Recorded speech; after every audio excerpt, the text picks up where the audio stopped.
maximizing brand impact through CTV strategies for seamless, targeted engagement across the omni-channel spectrum. Ladies and gentlemen, the session is going to be chaired by Sonika Sharma, Director, CTV Partnership and Canvas. Ms. Sonika is currently leading the CTV charter at mCanvas and holds 12 plus years of experience in leading sales and revenues at leading media houses. Please give it up loudly for Ms. Sonika over here. We also have Aaron Norhonha, Global Media Digital GCPL. With over 16 years of digital media experience, Aaron is currently part of GCPL's global media team and looks after the digital deployment. Give it up for Aaron as well, please, ladies and gentlemen. Thank you. We also have with us the esteemed presence of Suruchi Mahatpurkar Kore, Head of Digital and Social Strategies, Bajaj Group. Suruchi is currently heading the digital and social media strategies at Bajaj Group Communications team and comes with 16 plus years of experience in online brand communication. She has worked with some of the leading media houses like Times News Network, Sahara Samay, and many more. Give it up for her, please, ladies and gentlemen, once again. Taaliyon ki goonj mujhe sunai nahi de rahi. Everybody over here, please. Thank you. Make some noise. We also have Vineet Shah over here, who's the General Manager at Madison Digital.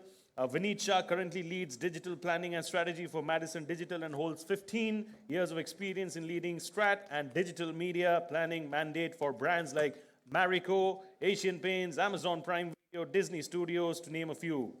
Please give it up for him once again, please. And I love the smiling faces, all of them. Okay, you see the smiling faces because we already had a huge discussion out there. We were honestly thinking if somebody would have captured us there, honestly, these 30, 40 minutes would have been like, just the deja vu again for us in no span of time. But yes, thank you so much, guys. And we look forward to this amazing panel discussion. We've been talking about a very, very interesting topic here about connected TV. It's literally become the talk of the town. It's the buzzword, as we all say. We do see brands talking about that we're doing connected TV, OTT, YouTube. So it's somewhere CTV has been the game changer in the the ever-evolving India media space, to say so. In fact, while we were just talking, I was just telling Vineet that there's this amazing study which has been released by KPMG and Google, and obviously these are, at par numbers, but pretty much probabilistic, that the interesting fact is that we're really narrowing the gap of how TV consumption and how connected TV consumption is actually bridging that whole gap. We see that an average daily time spent by a viewer watching television is around 3 to 4 hours in urban areas and around 4 to 5 hours in rural. But the interesting fact is that in the connected TV space, that number is around 2.5 to 3 hours. So whatever that we're talking about, mobile, OTT, there is this harsh fact number that probably 61% of viewers or users, OTT users, are actually consuming content on connected TV. So on that note, yes, the video that you guys just saw, it's about mCanvas, and we at mCanvas have embraced that opportunity, and we have obviously dissected and expanded ourselves in the connected TV space as well. We are talking about layered ad technology like omni-channel presence, where we are giving advertisers and brands multiple touch points to reach the right audience at the right time. We are talking about very precision, data-driven, targeting of audiences. And moreover, the forte that we carry, we are obviously pioneers of rich media solutions. We were the first ones to get it in the country. And taking that legacy ahead, we obviously are extending that in the connected TV space as well. So we are talking about ad innovations. We are talking about engaging ad formats. And lastly, we are talking about interactive ad formats. So we'll get there as and when we proceed with the panel discussion. But let's just, have like a quick understanding as to, from each one of you, keeping all the experiences that you guys have, how do you see, or maybe Vineet, I can start with you, how do you see the media landscape transforming?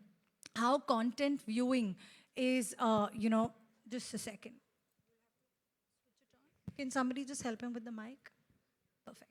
Great. So the thought here is that yes, the landscape is changing. Content viewing and the kind of content viewing that we see right now, it is undeniable, it's unquestionable. How do you see the paradigm shift in transforming, this entire landscape? And moreover, keeping your experience in mind, how do you see the advertisers shifting, their spends from, say, a linear TV to a connected TV? And how do you see that paradigm shift? Actually, a good question to start, Sonika. See, connected TV, if I take a step back, it is actually the viewing behavior or the habits have come closer to TV. However, from a scale point of view, it possibly could be, say, a 20% of TV at this point of time, a 15-20% for that matter. If I look at, say, metros, the penetration over Bach household could be somewhere close to 35-40%. If I look at the tier 2s and rural, it could be in the range of 10 to 15%. So again, it is possibly a rich man's device as of now. But having said that, it is growing at a rapid scale. And that's why it's more promising than ever. Because on a connected TV, I know for sure that few of the advertisers I work with closely, and where they target or reach out to audiences who are possibly slightly premium audiences, I guess connected TV is my go-to platform or go-to medium for that matter. There possibly would be a case study as well for me where we've moved from a HD forward planning to a connected TV forward planning. And we've seen some positive mind measure movement as well as the business movement has also happened. So it's a proof to the pudding that connected TV works. However, it is concentrated towards metros and possibly quite scattered in the rest of the India. But if you're reaching out to the premium audiences, it should be a go-to platform to exhaust it first and then plan mobile and everything else. This also brings me to another question, Suruchi, because you've been part of ZEE5. And ZEE5, when it originally launched, it was very, very strong in regional content as well, because that's where the major, mass audience lies. So taking some cue points from Vineet, while he did say that, yes, it is still considered as a metro phenomena, as a rich man's phenomena, there's a lot of investment that happens in regional content as well. So how do you see that, say a Hindi GC, which is being viewed, be it on OTT or on connected TV, and we take the numbers right that, okay, 61% of our viewers are still on connected TV. How do you see the differentiation when it comes to a premium brand who still wants to target the deeper pockets? Like how Vineet and we were discussing that when it comes to tier 2, tier 3, it's still very easy because the targeting is very simple. Somebody who can afford like a high broadband or a 5G or a 4G and a smart TV device. So how do you see the differentiation there? So yeah, the most important part that CTV is offering right now, I can say, is the targeting. You can actually get the first-party data when the person is logged in, and these kind of the features that it's offering.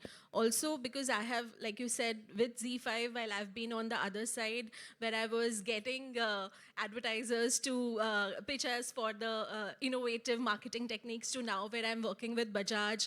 Bajaj Consumer Care Products, which is also Bajaj Almond Drops, is a product which targets the tier 2 markets. It's been in the Indian households for almost 100 years now. So that's when we have to reach out to that kind of a target audience. And of course, how we can leverage this technology. And also because now we see that AVOD is a feature that everybody is utilizing with the kind of penetration, the internet penetration with Jio, with we were just listening to Amazon, MX Player integration and the mergers that are happening in the media industry. I think that's what's going to be the way forward, and how connected TV is going to be a very important channel for any integrated marketing strategy for any brand for that matter. So I think that's where it's a very important and interesting topic for me, yeah. Aaron, I have a question for you. When it comes to, say, FMCG brands, fast-moving products, how do you? And I'm obviously I am aware that the penetration in the connected TV space is absolutely high. It is one of the important mediums for you guys, and it is only scaling from there on. How do you derive or achieve measurability? What is, what are the parameters, or what is the sort of scalability that you're looking when it comes to connected TV, and how do you derive that? Good question. So for an FMCG brand like us, GCPL, TV is still the best way to build brands at scale, right? So that's not going away anytime soon. But what we've seen is for particular brand variants where consumption is higher with affluent audiences, we're seeing that they're spending less time on traditional television, and some of it is going to connected TV. So it becomes a TV plus connected TV approach, which works great for us because it's large screen, it's still non-skip, you have a thematic ad running.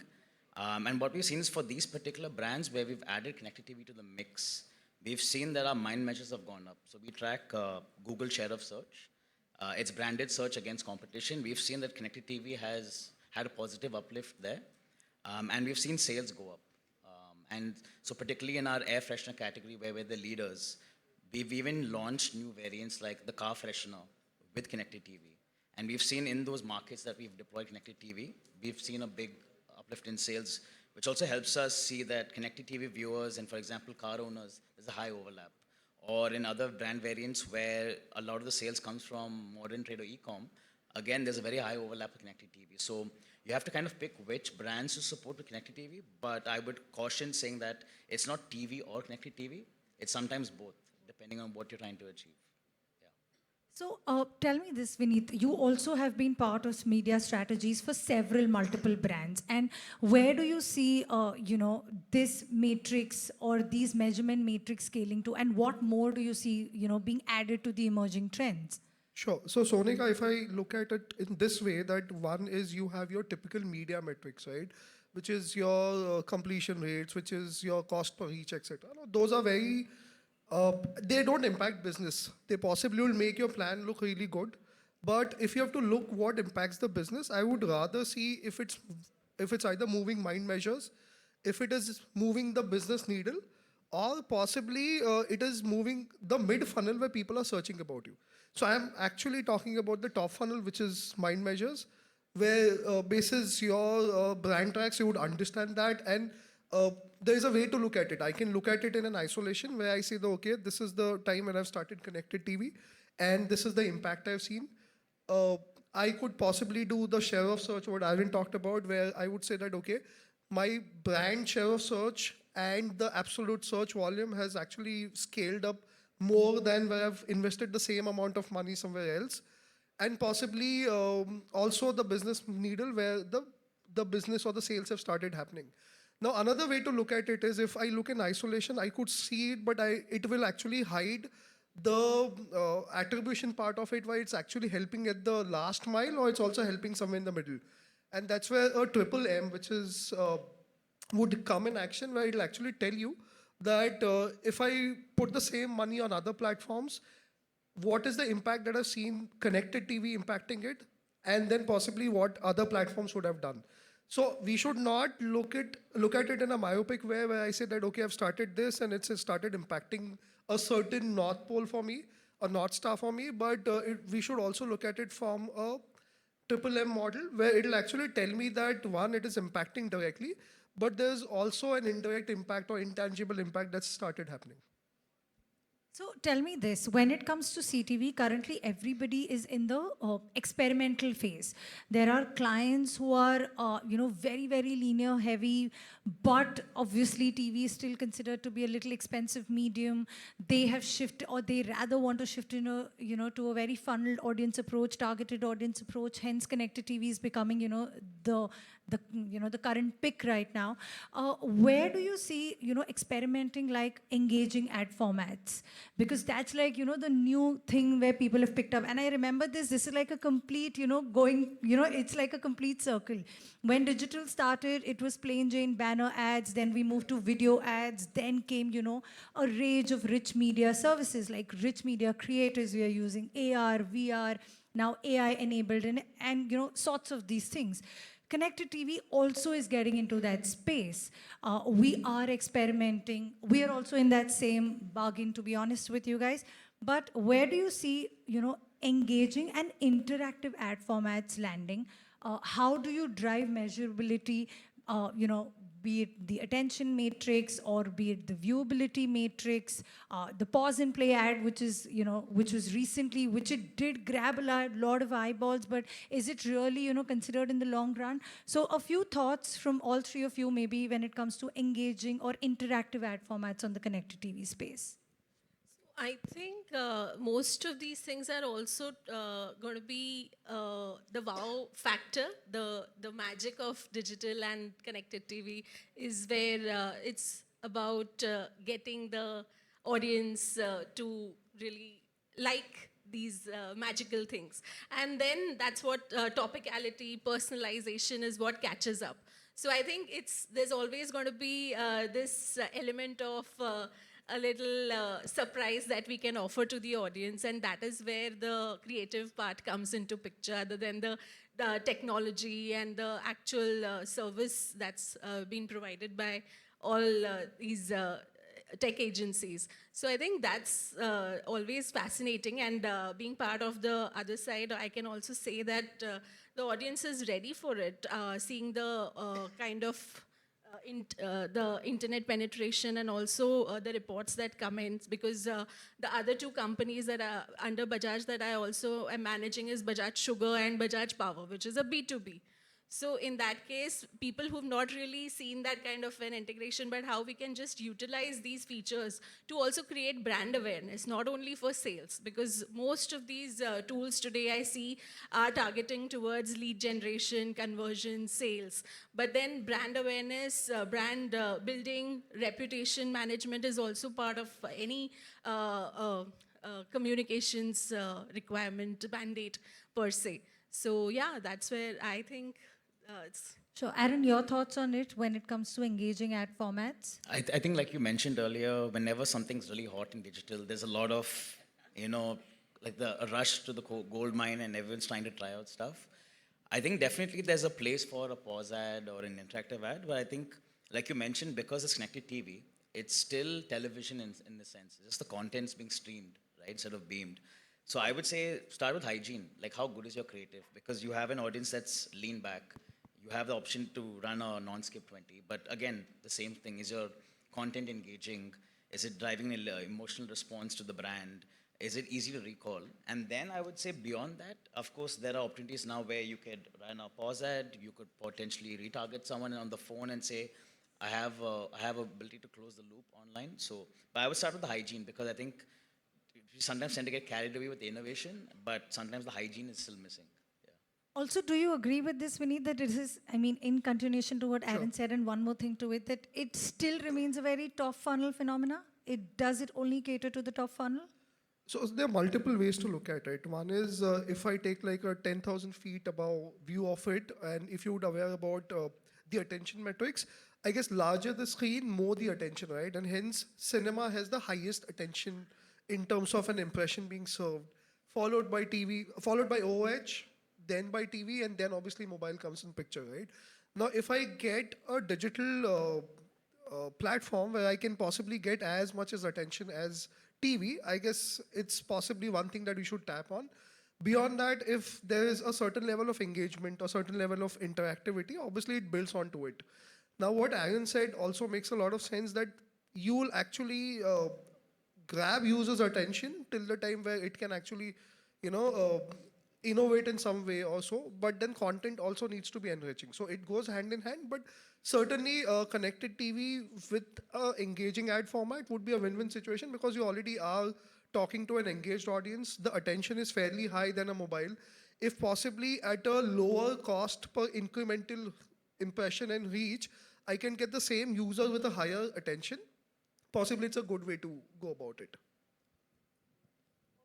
I'd like to ask one more very important question that, with now TV audience overlapping connected TV audience, where do you see, and this is like an open to all question, where do you see that paradigm shift happening? How do you see the outburst of, overlap audience between TV, linear TV and connected TV happening? And where do you see this emerging trend, or how do you, foresee that in the next coming years that this is also one of the important streams to be tapped on?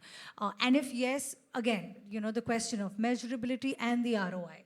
So this is just an open to all question, because this is a little, far advanced or rather more emerging in nature. We are just forecasting it that because the numbers are extremely bullish.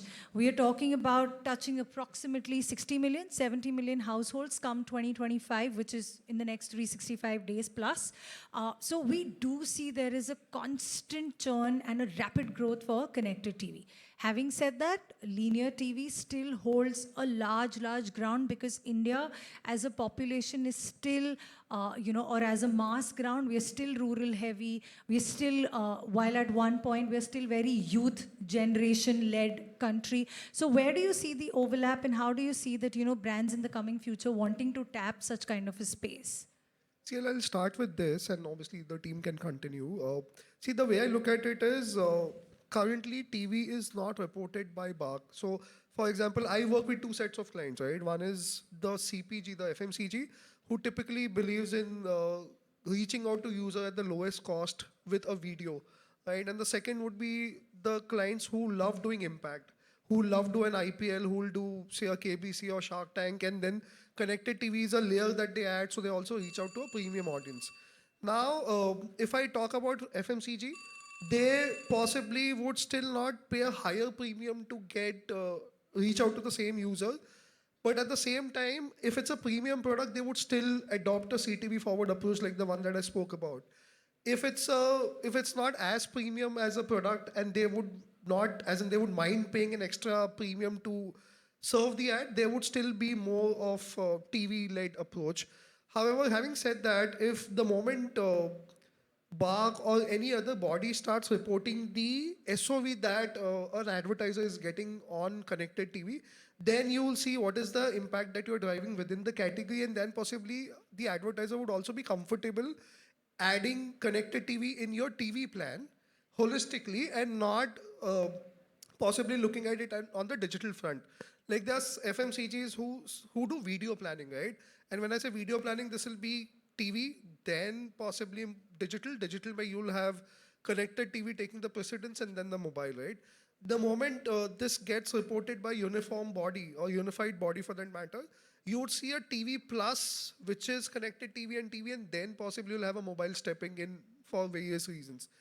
Now, if I look at the impact advertisers who take all these IPLs, etc., for them also SOV becomes very important. So they are already going ahead with connected TV, but in a very selective manner. So I possibly would not run my ads on TV as an impact because the spillover could be huge, but I'll take the same impact at a slightly higher cost on connected TV.